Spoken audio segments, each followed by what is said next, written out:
Cookies for you. Will my fingers do? Feel free to admire my ass during the dramatic pause.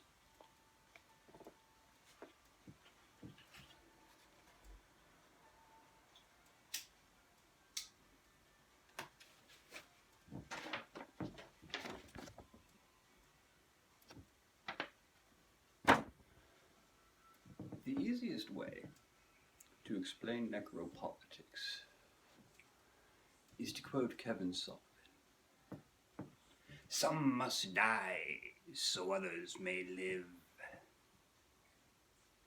Now, some of you are like, Wilma, that was the worst Kevin Sullivan impression I've ever heard in my life. But I wasn't doing Kevin Sullivan, now was I? No, I was doing Raven impersonating Kevin Sullivan, and it was damn good, thank you. I do a much better red-green. Duct tape. See? You'd never know the difference. Close your eyes. The handyman's secret weapon. Duct tape. You'd never know the difference. I'm also working on a Wilford Brimley impersonation. Wilford Brimley! Cocoon! No? Well, either way, here's my Wilford Brimley impression. Diabetes. I thought that was pretty good. I also do a rather stirring impression of me. It's delightful. Are you ready? Are you ready? Good times, cheeky monkey.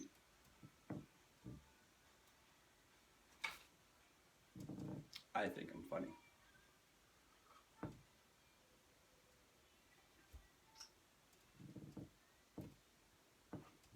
We live in a country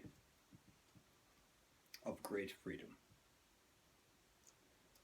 So free are we that we can openly defy our government. We can willingly participate in the regression of civilization. We are free to destroy society from within and face little to no repercussions for our actions. Some must live so others may die.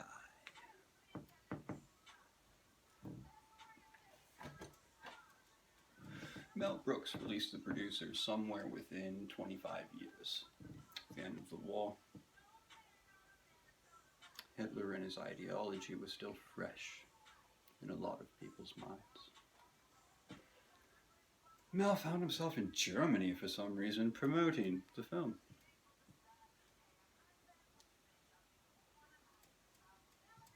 And the host asked him, more or less, why do you think there are so few German comedians?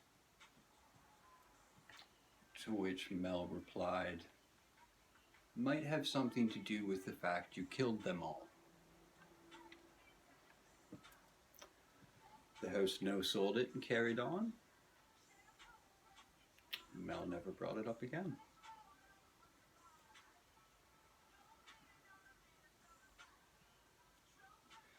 I do not know where I was born, only that I lived in a castle that was infinitely old and infinitely horrible. I sat in the dark halls that were thick with cobwebs and shadows. I wandered in crumbling corridors over stones that were cold and sickeningly damp. The smell of mold, decay, was everywhere. Thick trees grew around the castle, rising above all but the tallest tower. The trees choked out the sunlight, keeping the castle in an endless night. Sometimes I would light a candle to comfort myself and watch its tiny flame flicker in the darkness. I must have lived years in this place, but I had no way to measure the time. Someone must have cared for my needs, but I cannot remember any person except myself. or anything alive except the scurrying rats and the silent spiders. I think the person that cared for me must have been very old. The first image I have of a living person is someone that looked like me, but was distorted, shriveled, and decaying like the castle. I learned about the outside world through the old books in the library.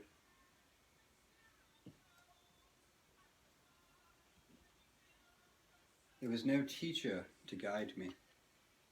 In fact, I do not remember hearing any human sound in all those years. I did not even hear my own voice, because I had never thought to speak. Nor did I think about my appearance, because there were no mirrors in the castle. But I knew by instinct that I was like the young children I saw drawn in the books. Often I would lie outside, across the putrid moat and under the dark, mute trees, and dream for hours about what I read in the books.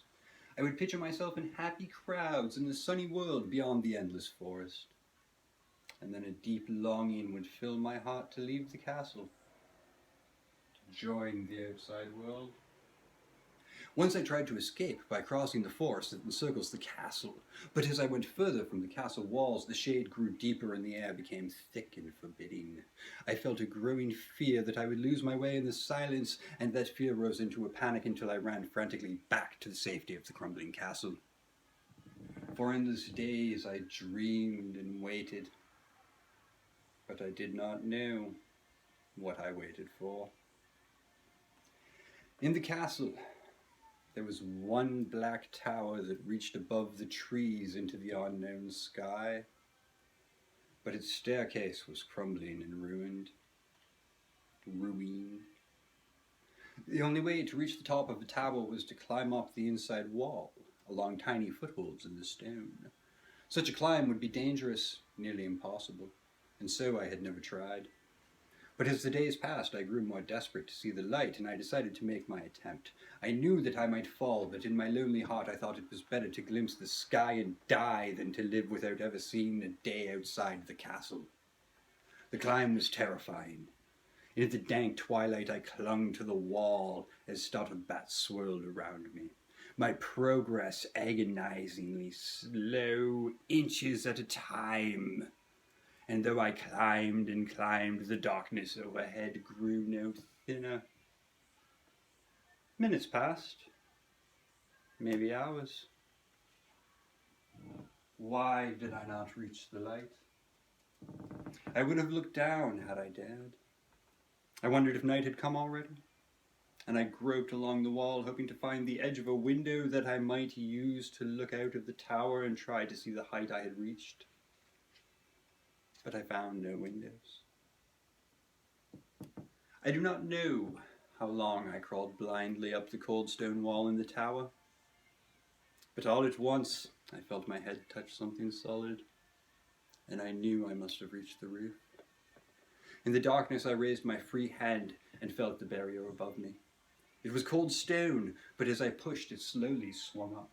With great effort I lifted the stone door just enough that I could crawl through. Then as I slipped through, the heavy slab fell back into place with a crash. I lay exhausted on the stone floor, listening to the eerie echoes below.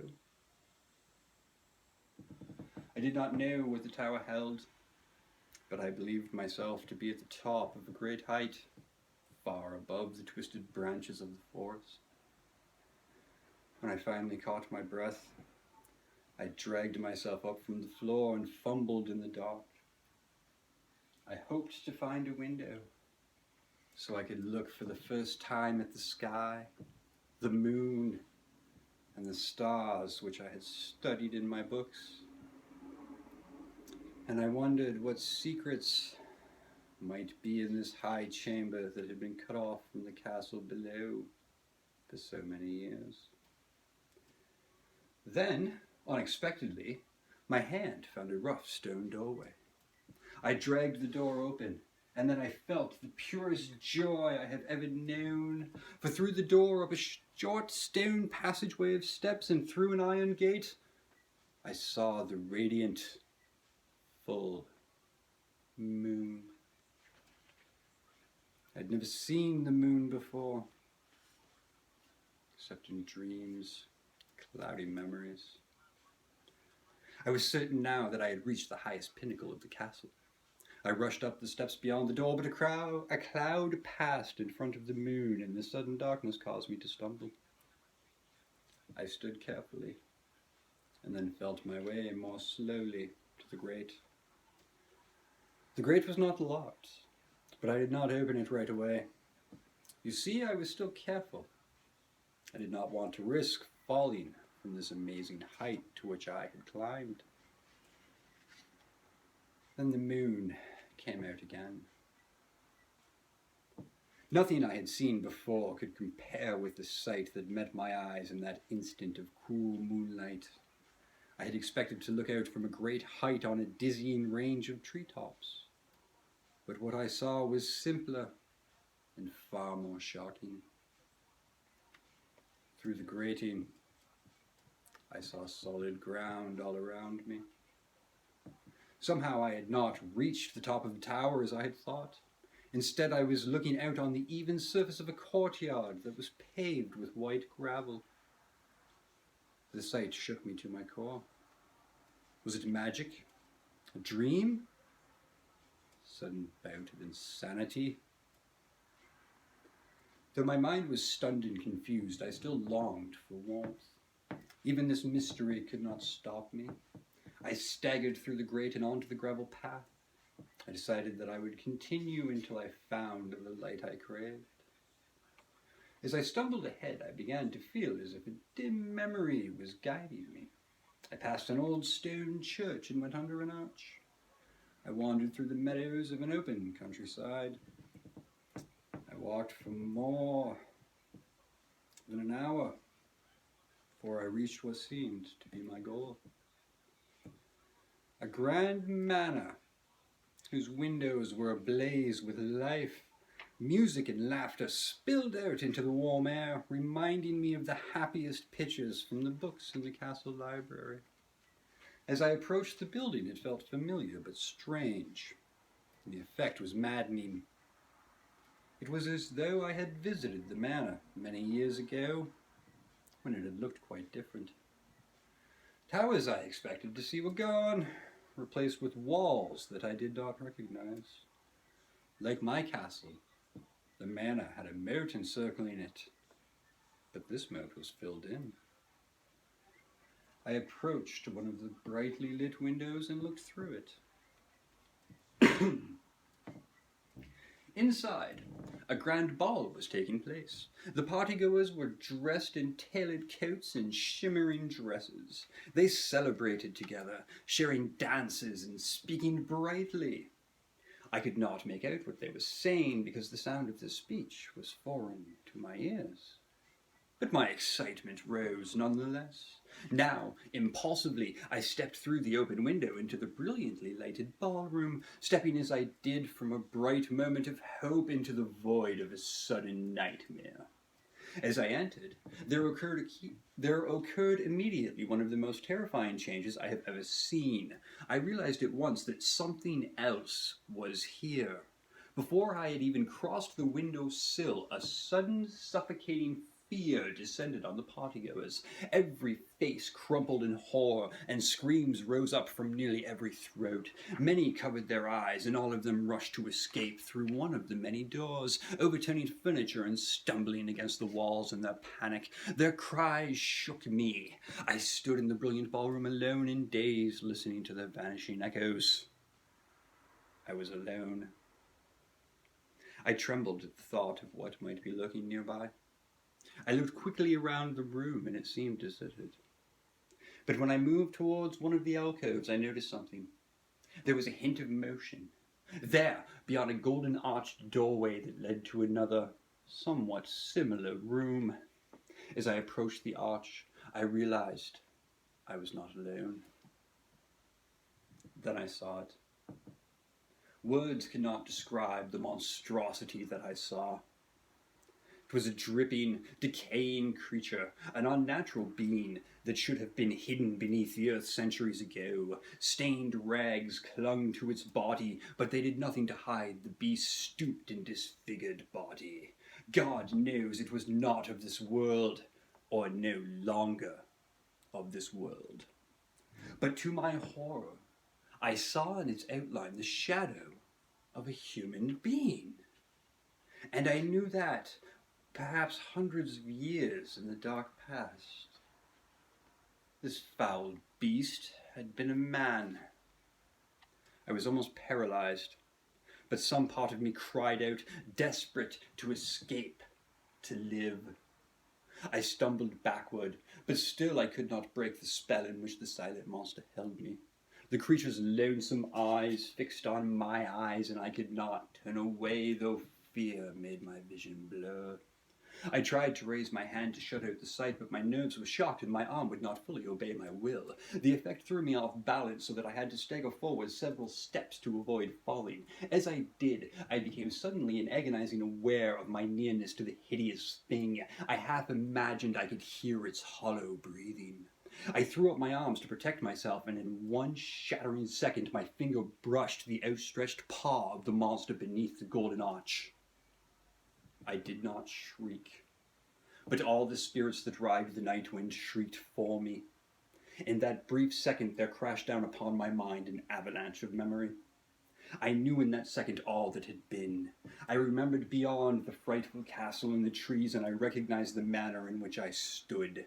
I recognized, most terrible of all, the creature that stood leering before me as I drew back my hand.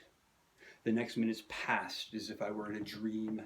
Half mad, I fled from the manor and ran swiftly and silently in the moonlight. When I returned to the churchyard and went down the steps, I found that the stone trapdoor would not move. I could not return to my home. But I was not sorry, for I had hated the ancient castle and the trees. Now I ride with mocking ghouls on the night wind, and I play by day among the caves and the secret valleys by the Nile. I know that light is not for me, except that of the moon over the great pyramids. Yet in my new wildness and freedom, I can almost forget the bitterness of my discovery. For although I left the manor behind, I know that I am an outsider, a stranger in this time and among those who are still men. This I have known ever since I stretched out my fingers to that creature within that great golden frame and touched the polished glass of a mirror. This is my chocolate mousse. He's a moose, and he smells like chocolate.